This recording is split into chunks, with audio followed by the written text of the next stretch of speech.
Shuka plus contexte. Imaginez que vous envoyez une sonde à l'extrémité de l'univers, 46 milliards d'années-lumière dans un sens, une distance que la lumière met plus de temps à parcourir que notre planète n'existe.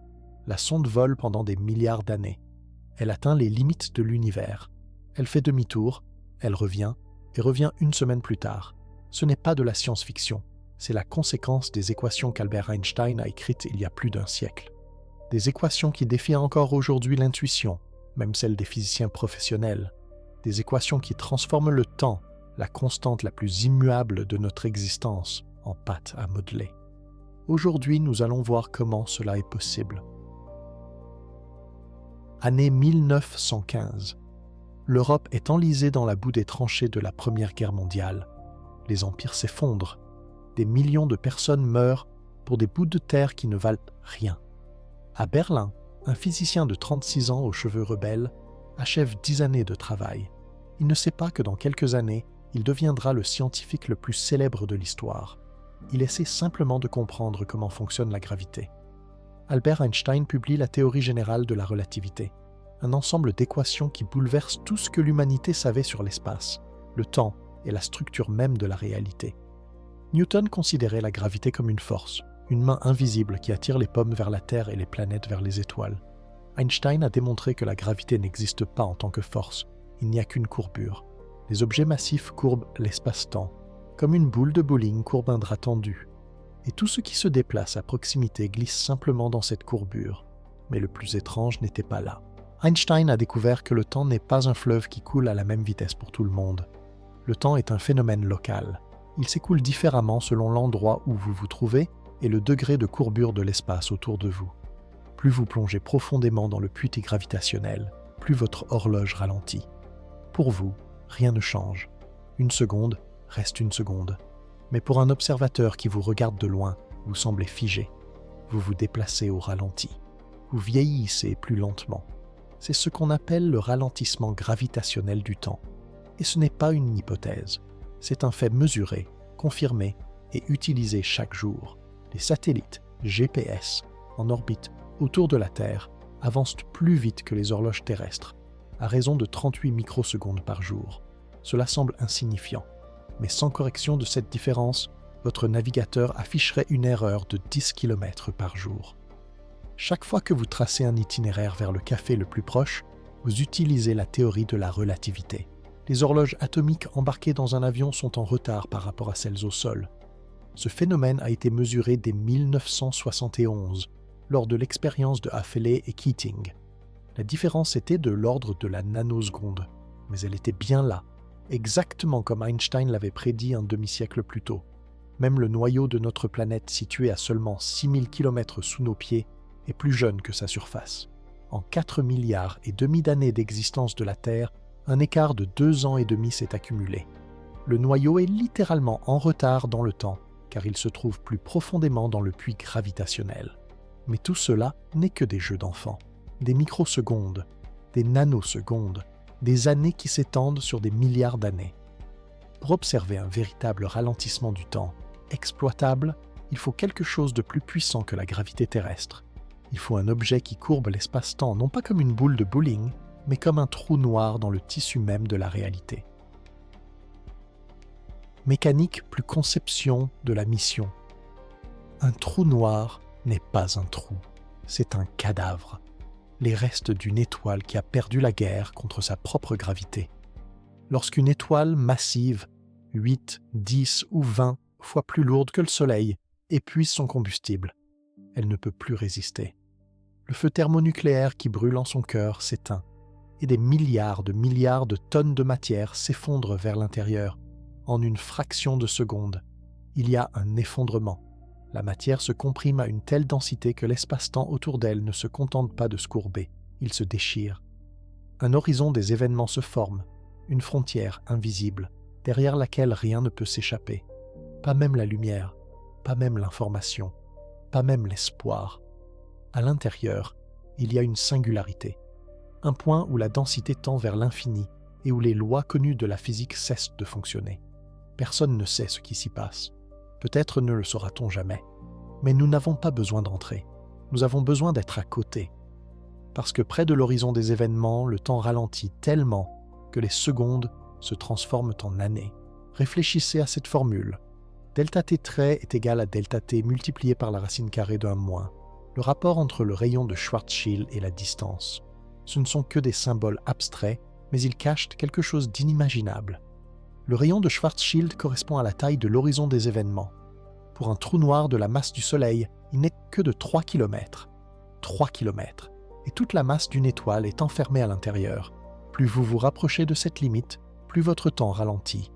À une distance de 10 rayons de Schwarzschild, l'effet est à peine perceptible. À une distance de 2 rayons, le temps s'écoule 2 fois plus lentement. Et à l'horizon même, le temps s'arrête, complètement, pour toujours. Pour un observateur extérieur, vous restez figé à la frontière de l'éternité. La lumière qui émane de vous s'étire à l'infini. Vous rougissez, vous pâlissez et vous disparaissez, mais vous ne franchissez jamais la ligne. Pour vous, rien de spécial. Vous continuez à tomber. Une seconde reste une seconde. Et seulement ensuite, à l'intérieur de l'horizon, vous comprenez, il n'y a pas d'issue. Mais que faire si on ne tombe pas? Que faire si on reste suspendu? Il existe un objet près duquel 1 minute de votre temps équivaut à 26 ans sur Terre. Il s'appelle TON 618 et il est réel. TON 618 est un quasar, un trou noir supermassif au centre d'une galaxie lointaine qui dévore la matière avec une telle férocité qu'il brille plus fort que 143 000 milliards de soleils. L'un des objets les plus lumineux de l'univers. Sa masse est de 66 milliards de soleils. C'est plus que toutes les étoiles de la Voie lactée réunies. Si vous mettiez toutes les étoiles de notre galaxie, soit environ 200 milliards, dans un seul tas, TON 618 les dépasserait quand même. L'horizon des événements de ce monstre mesure 1300 unités astronomiques de diamètre. Une unité astronomique correspond à la distance entre la Terre et le Soleil. TON 618 pourrait engloutir notre système solaire tout entier, y compris l'orbite de Neptune, et il resterait encore de la place. Un rayon de lumière traverse son ombre pendant plusieurs semaines, et c'est précisément là que le temps devient un instrument. Imaginez une mission, pas aujourd'hui car nous ne disposons pas des technologies nécessaires, mais théoriquement possible, physiquement réalisable. Le vaisseau spatial atteint les environs d'un trou noir supermassif, pas TON 618. Il est trop loin, à 10 milliards d'années-lumière de nous, mais quelque chose de similaire, assez massif pour que le ralentissement du temps soit monstrueux et assez grand pour que les forces de marée ne déchirent pas le vaisseau en morceaux. C'est un point important. Dans les petits trous noirs de masse stellaire, la gravité varie si brusquement que la différence entre vos pieds et votre tête peut atteindre des milliers de degrés. Vous serez étiré en spaghetti bien avant d'atteindre l'horizon des événements. C'est ce qu'on appelle la spaghettification. Le terme est drôle, le processus ne l'est pas. Mais pour les trous noirs supermassifs, l'horizon des événements est tellement grand que le gradient de gravité est presque imperceptible. Tu peux franchir la frontière sans même t'en rendre compte. À un moment donné, il n'y aura tout simplement plus de chemin pour revenir en arrière. Donc le vaisseau prend position. Pas à l'horizon, ce serait suicidaire, mais suffisamment près. Disons, à une distance où le facteur de ralentissement du temps est de 1 pour 1 million. Une seconde à bord du vaisseau équivaut à 1 million de secondes à l'extérieur. 1 heure équivaut à 114 ans. Un jour équivaut à près de 3000 ans. Une sonde est lancée depuis le vaisseau, sans pilote, autonome, capable de voler pendant des milliards d'années sans intervention humaine. La sonde s'enfonce dans l'abîme, loin du trou noir, loin du vaisseau, vers les confins de l'univers observable, là où se trouve l'horizon des événements. À ne pas confondre avec l'horizon du trou noir. C'est autre chose. L'horizon cosmique des événements est la limite au-delà de laquelle les galaxies s'éloignent de nous à une vitesse supérieure à celle de la lumière. Oui, c'est possible. L'espace lui-même est en expansion, et la limite de la vitesse de la lumière ne s'applique pas à cela. Actuellement, cet horizon se trouve à environ 16 milliards d'années-lumière de la Terre. Mais l'univers observable s'étend plus loin encore, à 46 milliards et demi d'années-lumière. Nous voyons la lumière émise par des objets qui l'ont émise il y a des milliards d'années lorsqu'ils étaient plus proches. Depuis, ils ont disparu à l'horizon. Nous voyons leurs fantômes, mais nous ne pourrons jamais les atteindre. La sonde vole vers cette frontière. Elle recueille des données. Elle photographie ce qu'aucun œil humain n'a jamais vu. Elle mesure le rayonnement fossile l'écho du Big Bang, avec une précision impossible à obtenir depuis la Terre. Elle cherche des réponses à des questions que nous n'avons pas encore appris à poser. Des milliards d'années s'écoulent, pour la sonde, pour l'univers. Les étoiles naissent et meurent, les galaxies entrent en collision et fusionnent. Les civilisations, s'il y en a quelque part, s'épanouissent et disparaissent. Le Soleil lui-même se transforme en géante rouge, absorbe Mercure, Vénus, peut-être même la Terre, puis s'effondre en naine blanche. Et une semaine passe sur le bateau. La sonde revient, avec des données sur l'apparence de la limite de tout ce qui existe, avec des réponses sur la nature de l'énergie noire, avec des preuves ou des réfutations de l'existence d'autres univers au-delà des limites du nôtre. L'équipage du vaisseau se détache de l'orbite du trou noir. Il retourne là où se trouvait autrefois la Terre, et découvre quoi? Cela dépend du temps qu'ils ont passé à l'horizon, et du fait que l'humanité ait survécu ou non. Mais ils reviennent avec une réponse à la question qui nous tourmente depuis que le premier homme a levé les yeux vers les étoiles. Qu'y a-t-il au-delà? Cela ressemble à de la science-fiction. Mais la physique ne l'interdit pas. Chaque équation concorde, chaque loi est respectée. Le problème est ailleurs. Obstacles plus épilogue. Problème numéro 1, la distance. Le trou noir le plus proche connu s'appelle Gaia BH1. Il a été découvert tout récemment, en 2022. Il se trouve dans la constellation de l'Ophiuchus, à seulement 1560 années-lumière de la Terre. À l'échelle cosmique, c'est tout près. Mais c'est un trou noir de masse stellaire, seulement 10 masses solaires. Son horizon des événements mesure environ 30 km de diamètre. Le ralentissement du temps à proximité est important, mais les forces de marée déchireront n'importe quel vaisseau bien avant qu'il ne s'en approche suffisamment. Nous avons besoin d'un trou noir supermassif. Un trou noir où l'on peut planer en toute sécurité à l'horizon. Le trou noir supermassif le plus proche, Sagittarius A étoile, se trouve au centre de notre galaxie. 26 000 années-lumière, 4 millions de masses solaires. C'est déjà mieux. Mais cela reste insuffisant pour obtenir un ralentissement vraiment extrême du temps. Et les trous noirs de classe Thon 618, ceux où une minute équivaut à des décennies, se trouvent à des milliards d'années-lumière de nous. Voyager 1, l'objet le plus rapide et le plus éloigné jamais créé par l'homme, vole à une vitesse de 17 km par seconde. En 47 ans, il a parcouru une distance équivalente à un jour-lumière, 25 milliards de kilomètres. Cela semble impressionnant. Mais pour atteindre Gaia BH à la vitesse de voyager, il faudrait 27 millions d'années, jusqu'à Sagittaire A étoile, 450 millions d'années. Thon correspond à 610-870 quintillons d'années. C'est un nombre avec 20 zéros. C'est 12 milliards de fois plus long que l'existence de l'univers. Même si nous propulsons le vaisseau à 1% de la vitesse de la lumière, ce qui nécessiterait une énergie comparable à la consommation annuelle de toute la civilisation terrestre, le trajet jusqu'au trou noir utile le plus proche prendrait des millions d'années. L'ironie, c'est que la machine à remonter le temps existe, mais pour y arriver, il faut du temps, et on n'en a pas. Deuxième problème, la survie. Supposons que nous ayons résolu le problème de la distance, moteur à distorsion, tunnel souterrain, des générations d'humains se succédant à bord d'un vaisseau Arche. Peu importe, nous sommes arrivés. Les trous noirs ne sont pas des monstres solitaires suspendus dans le vide. Les trous noirs actifs sont entourés de disques d'accrétion, des entonnoirs tournoyants de matière brûlante qui tombent à l'intérieur. La température dans ces disques atteint des millions de degrés. Ils émettent des rayons X, des rayons gamma et des flux de particules chargées. Les radiations à proximité d'un trou noir actif tuent un être humain en quelques secondes. Les appareils électroniques encore plus rapidement. Tout vaisseau spatial s'approchant de l'horizon des événements d'un quasar actif se transformera en un nuage de vapeur ionisée, bien avant que le ralentissement du temps ne devienne perceptible. Il existe des trous noirs dormants, tels que Gaia BH1. Ils n'absorbent pas activement la matière.